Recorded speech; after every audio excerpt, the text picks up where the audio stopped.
So the triune God created man in his image. Jesus, before he was called by that name, was there and was involved in this act of creation. Many years before, he would specially enter his creation at the incarnation when God took on flesh. We see then that the creation of man in God's image can be seen to foreshadow the climactic moment in God's great story when he himself, the second person of the Trinity, would become man in God's image. When this person of the Trinity took on flesh, he showed us how man in God's image should be. The first man disobeyed God in the garden, was Adam. The second man, the second Adam, obeyed God in the Garden of Gethsemane, saying, "Not my will, but thine be done," even in the great difficulty of it.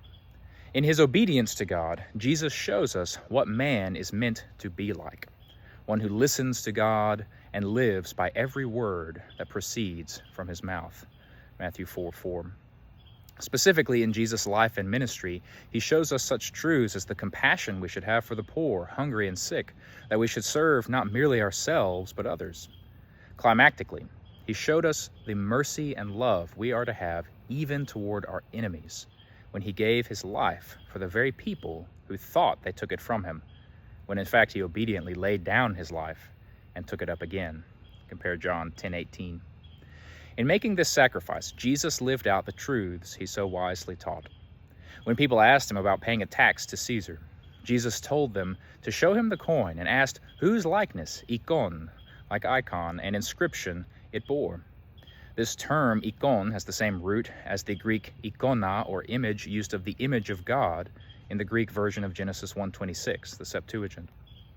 They told Jesus that the image and inscription were Caesar's. Jesus said, "Then render to Caesar the things that are Caesar's, and to God the things that are God's."